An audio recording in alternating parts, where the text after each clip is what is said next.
Forehand tennis stroke. If you want to develop yourself to your highest potential as a tennis player, you really need to understand that having a big forehand is something you must develop.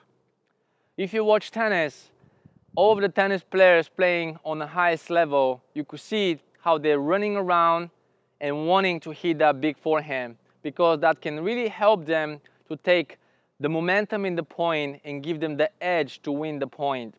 You might ask yourself why. The forehand stroke simply has more variety in itself. If you learn to go around and hit the forehand, you could really keep the opponent guessing, because he won't expect what you're going to do with that shot, what you're going to create. There's more variety with the forehand, so that's why all of the players on the highest level, they run around and look for that forehand, because they want to keep pressure on the opponent.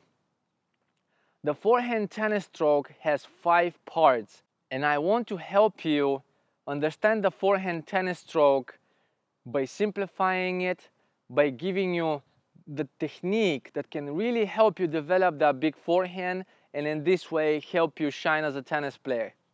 So let's get started. Part number 1, ready position. So ready position has to be very good, simple and clean. You want your knuckle to be on number 4 on the grip, which is semi-western grip. And in this way, the whole hand will lay on the grip and you can really hold it strong, also giving you more topspin. Wider stand, bending the knees, feeling balanced, racket in the middle. Elbows relaxed, left hand holding the neck of the racket, and you could see how my racket is tilted on the side. That grip gives me that racket preparation phase.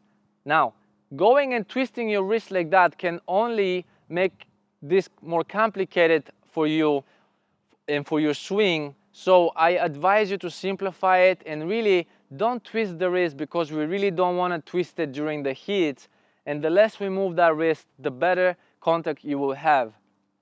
So have a good ready position. As I said, holding the racket at number 4, your racket head will prepare with a nice tilted angle. Left hand at the neck. Now, keep the hands close to your hip and also the racket in the middle. You could see the racket head is around my chest level height. Now, when you teach kids, you will see that their bodies are much smaller, so the ready position with the racket might go much higher for them. So this doesn't matter, because the important parts in the ready position are to keep the racket in the middle, not twisted to the side, because we really don't want to put longer swing on the way on the take back. We really want to keep the racket in the middle. And another important point is having the racket up. Part number 2, unit turn. This is one of the most important parts of the tennis stroke, because it can really help you and give you a better development in your forehand, so later you could really drop under the ball better and you strike the ball better and give you more efficient contact and feel to your forehand. So after we have the ready position that we mentioned with the racket head up in the middle of our body, now we're gonna take the racket back. Taking the racket back, I really like to teach my students with moving the racket from the ready position straight back. Keeping the racket face up. Now you could see how I'm taking my racket straight back and having this face and my face on the same level here. At this point, I really feel my whole hand down here holding the racket very well in my hand.